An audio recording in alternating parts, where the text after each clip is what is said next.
Welcome back to cntntworld.com. This evening, Wednesday evening, Ash Wednesday, we're dealing with child sexual abuse and the way forward. The numbers to call, to ask your questions, give comments, or provide testimonials, 622-4141 extension 4. That's 622-4141 extension 4. You can also text HELP, H-E-L-P, type your question and or comment and send everything to 4913, or send us an email, questions at cntntworld.com. We've been joined and set by psychologist Daryl Joseph.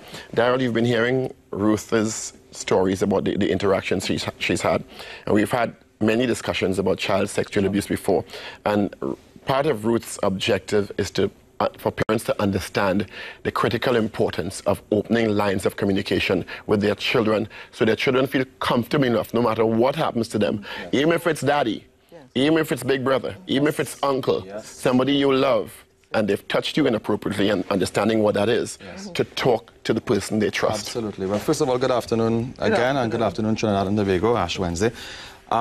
Two things are important, Paul. It's important that that line of communication be very open, and that the right kind of trusting atmosphere be created where the child feels comfortable to bring up any and everything, okay?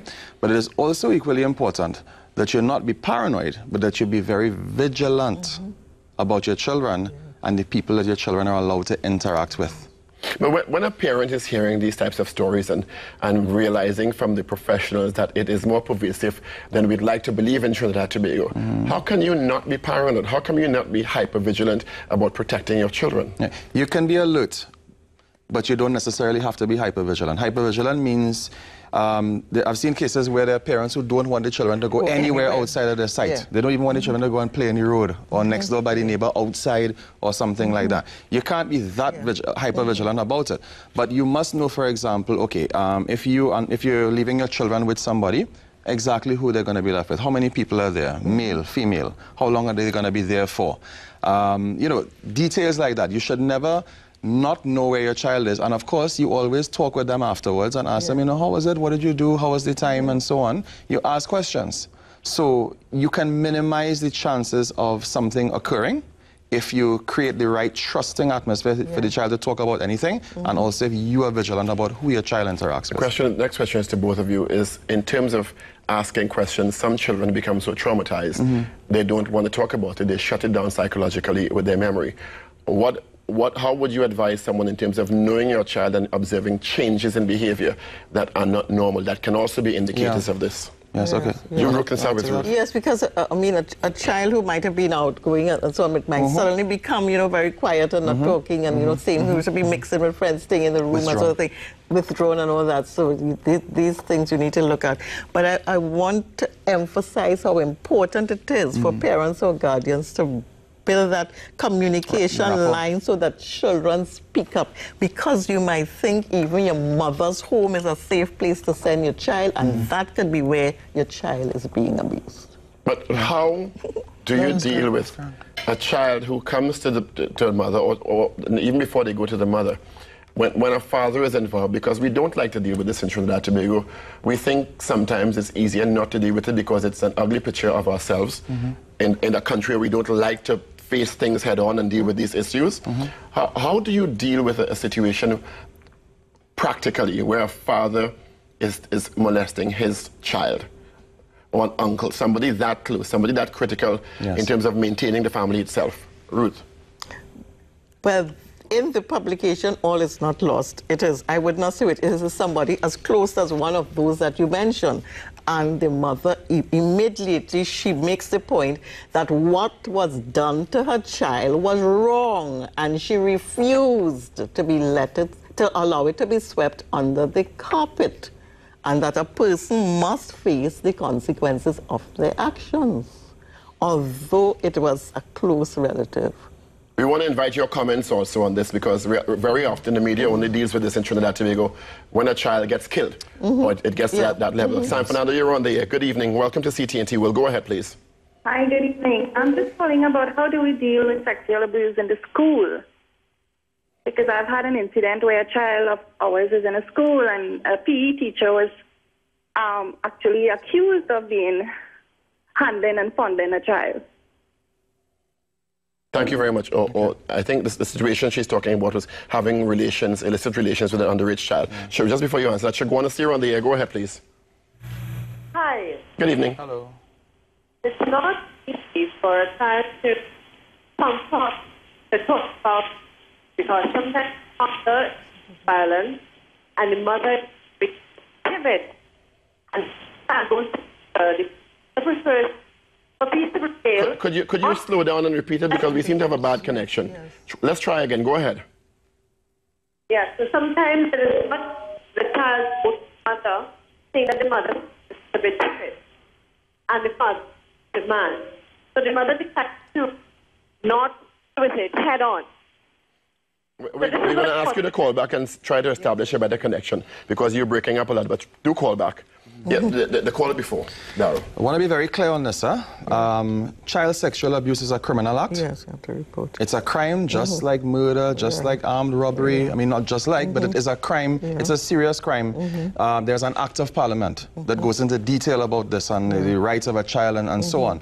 So, insofar as, I think the person's question was, how do you deal with it in terms of schools? It is a criminal act and needs to be treated as such. And if there's evidence that a teacher or some member of staff is having sexual relations with a child, that needs to be reported to the police. What happens in a situation where it had been reported for quite a while, and I'm going to call no names, but the school does nothing about it?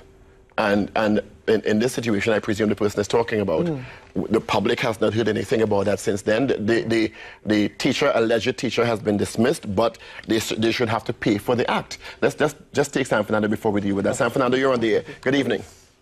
Hi, good evening. Good evening. Hi, Paul. Hi. Now, what about, one of the issues here I'd like to raise, what about peers, children on children having these sexual abuses, what they bring from their homes, what they are witness to at home?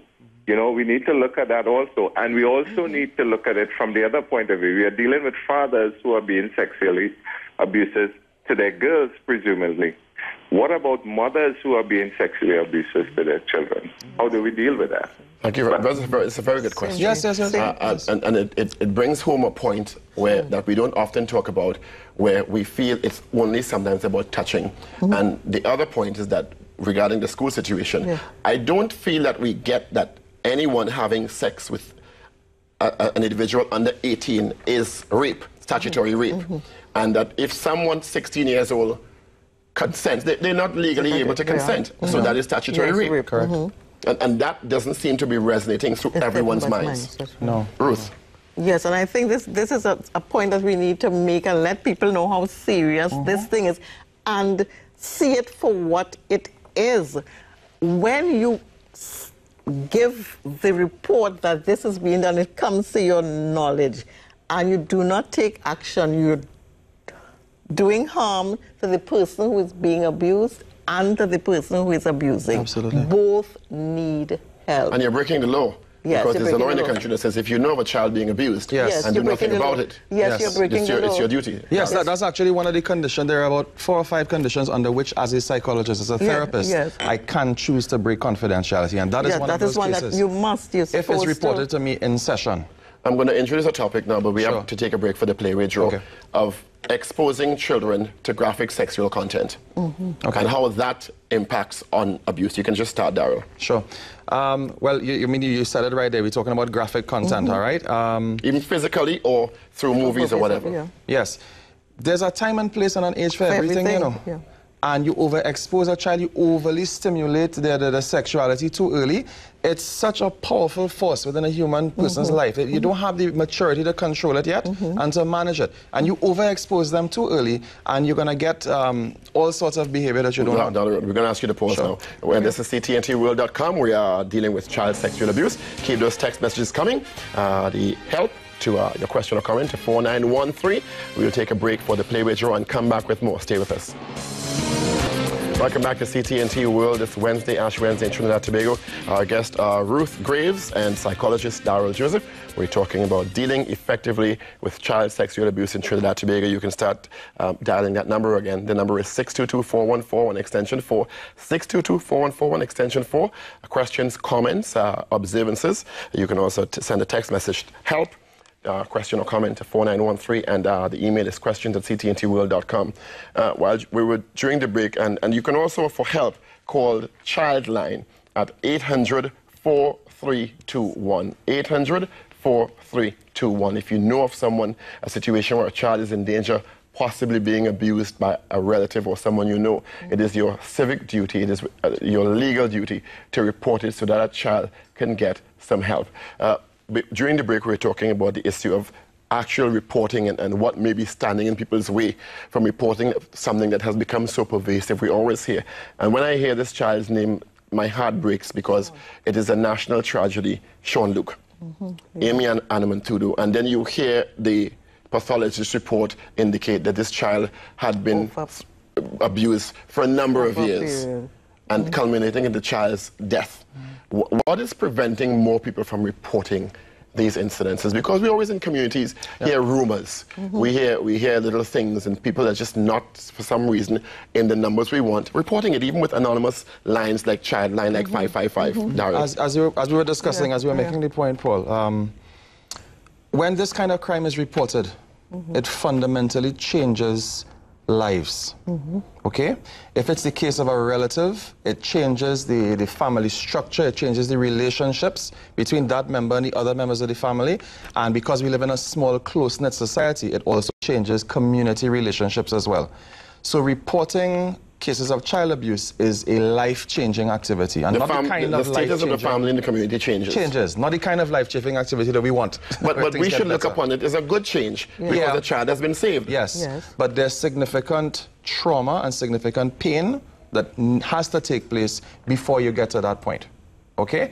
And I think that, more than anything else, prevents a lot of people from coming out and reporting. Aside from the children who don't feel comfortable, the parents who may find it a little easier to not believe and to be in denial and to basically make up other reasons, I think it's the courage required to go out and to do what needs to be done, and the changes that come as a result of it, the fear. Let's give people one of the main reasons to stop this, besides the child obviously being hurt and being the law being broken, the long-term damage this does. Ruth, let's start with you. You've spoken earlier briefly about the issue of women having long-term problems and men also. Let's take Paul Spain first. Paul Spain, you're on the air. Welcome to CTNT. Will go ahead, please. Hi, Paul Richards. Hi, good evening. Hello. Let's direct it at your psychologist.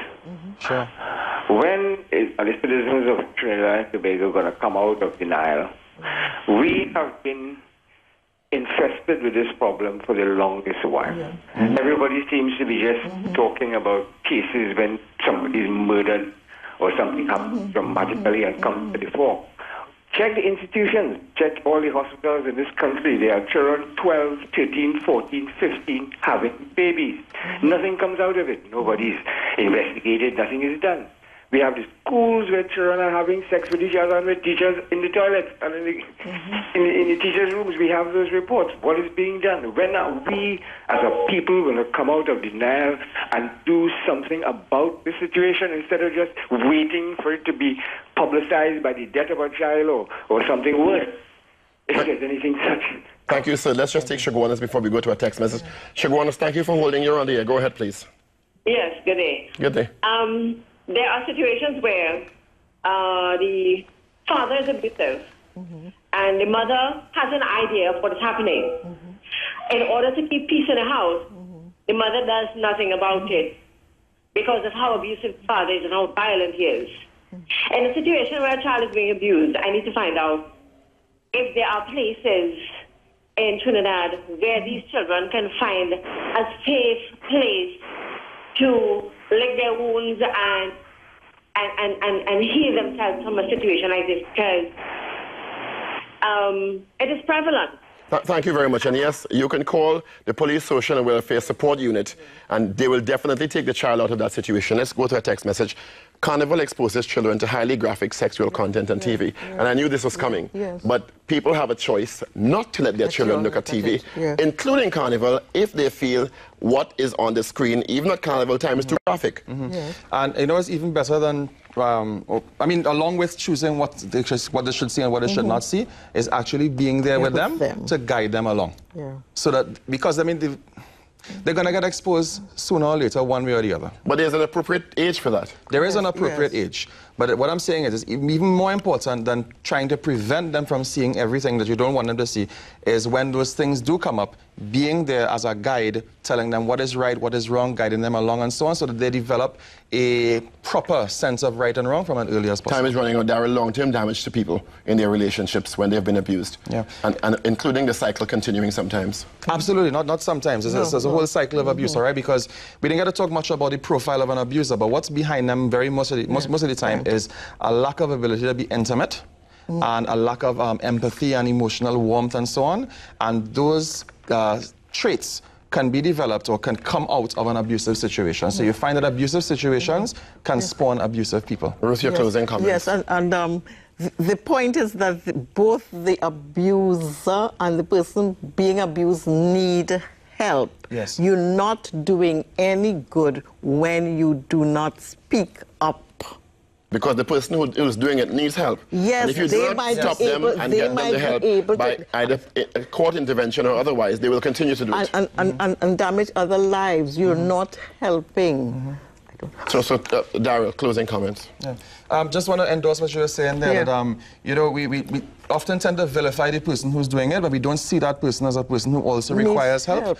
And in many cases, the person knows that they're doing wrong. It's not that they are just evil and they're probably victims of abuse themselves. And they're struggling with all sorts of things internally themselves, and they need help also. We need to destigmatize this whole thing, get the message out, and you know, get the publications out, get the numbers out, and so on. So really Ruth, when is the publication coming out quickly? So I am hoping I'm hoping in 10 months to launch this publication in a free public child sexual abuse intervention prevention seminar. We will keep them involved. Thank you very much, Ruth Graves and Daryl Joseph, as usual.